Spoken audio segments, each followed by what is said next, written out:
right, next up is another big result in the ACC. The favorite to win the ACC right now, Miami, number 5 Miami, beating number 18 USF, kind of ending that Cinderella run for now for USF with a 49-12 victory for the Hurricanes. Let's go over the highest graded players, starting off with the Miami Hurricanes. Their highest graded player, no shocker here, Ruben Bain Jr., maybe the best defensive player in college football. My goodness, he is having an incredible start to his 2025 season. We said before, he looks like a top 10 pick in the 2026 NFL draft. Dalton, he might be a top 5 pick in the 2026 NFL draft. Right now on the defensive side, it's him and it's Caleb Downs. It's those two guys. This is just a freak run he's on right now. He is unfreaking believable right now. Akeem Mesidor, his teammate, his partner in crime on the defensive line, also having a great start to his year. 86.8 grade in the win. Defensive tackle, Ahmad Moten Sr., 82.4. He's sensing a theme right now. I'll get into that later on for Miami. Running back Mark Fletcher Jr., 81.2. Jacoby Thomas, the safety, 79.1.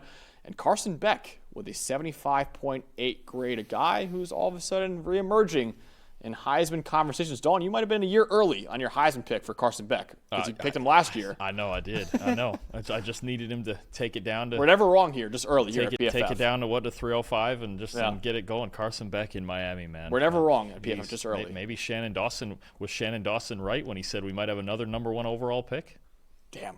Was he right about this? We'll see. Go ahead with the Bulls here. We'll go with the Bulls. Center Cole Best, 74. Chaz Nimrod, the wide receiver, 68.8. Kawan Banks, the cornerback, 68.4. Wyatt Sullivan, the tight end, 67.5.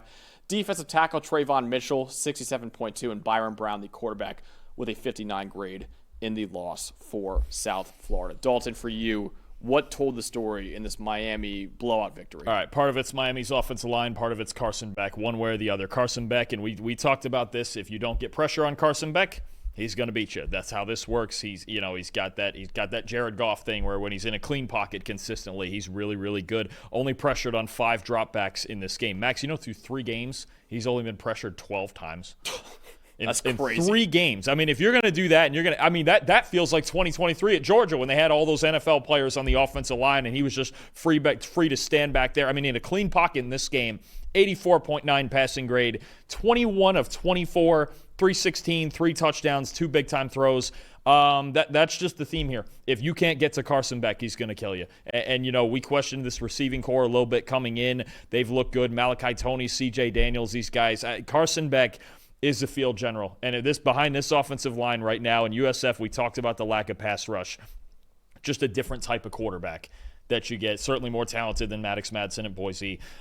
Maybe not more, depends. You debate the talent all you want with DJ Lagway, but DJ Lagway right now is a different type of quarterback when it comes to wanting to push the ball downfield and hit those home runs, and the underneath accuracy isn't great. There's no question about Carson Beck's underneath accuracy. Honestly, you could see in Miami's first 2 offensive drives in this game, the way Beck was throwing the ball, this game was done.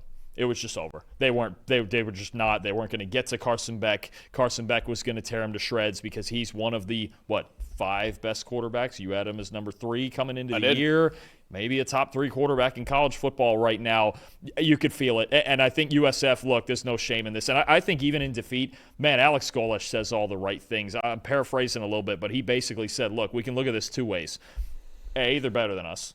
True. And B, and I like that he said this too, despite such a big loss and everything, he goes, or we're preparing to go do that again.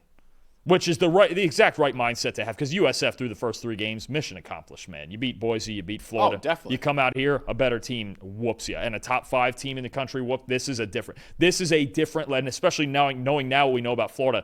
Miami's on a different level than most of the other teams in the country right now. But this game was 2 offensive drives in for Miami, and the way Beck was throwing the balls, this is done. Yeah. He's not losing this game, not a chance.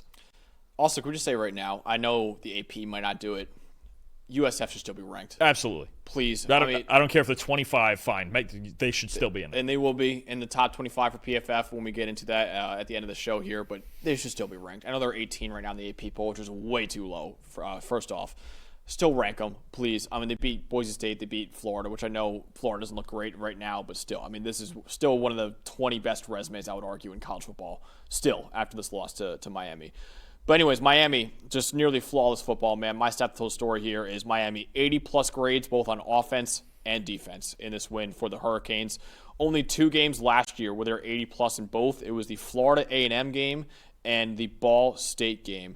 Now it's the second straight week where Miami is 80-plus, both in offensive and defensive grade. 90.5 offensive grade, the same exact grade as last week. 80.4 defensive grade right now in Dalton, after dominating a top 20 team like this in USF and after beating Notre Dame in week 1 of the season. There is a serious, and I mean serious, case that you can argue Miami is the best team in college football right now.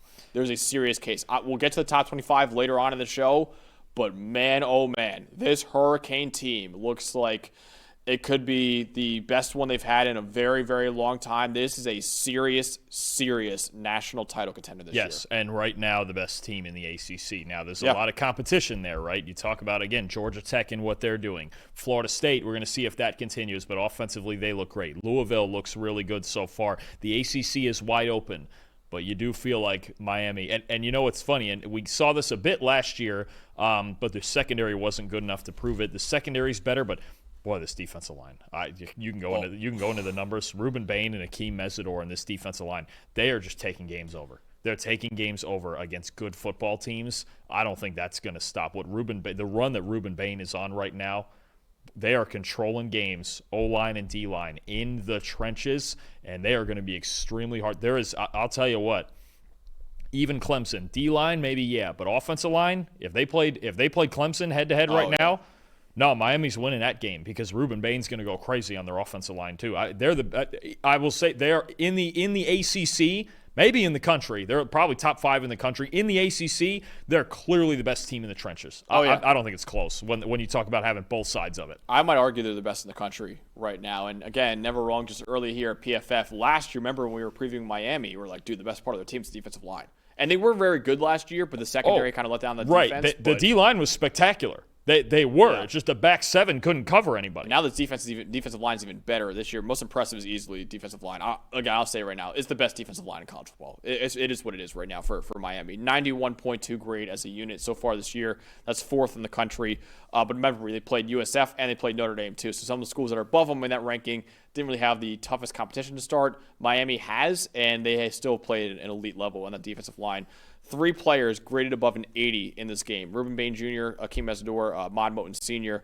Bain, 87.5. I would argue right now he is playing like the best defensive player in college football right now. 26% pass rush win rate, 3 run defense stops, and a tackle for loss. He's the only edge in America with 90-plus grades as a pass rusher and as a run defender. I mentioned before, but I really think this guy could be playing his way into a top 5 selection in the 2026 NFL Draft. This Miami defensive line, it annihilated, and I mean annihilated, Notre Dame in week 1, who many people thought had the best offensive line in college football. And then this one, and then USF, with the USF offensive line that was very admirable in the win over Florida with their offensive line, they could not stop this Miami defensive line. Again, I'll say it again, it is the best defensive line that we have in college football right now. Yeah, it's a bunch of big monsters up there. I mean, Miami's got a little bit of everything, and I'll tell you what, I mentioned Carson Beck in the offense and the passing game, but I want to give credit to Mark Fletcher and this run game as well. And I think this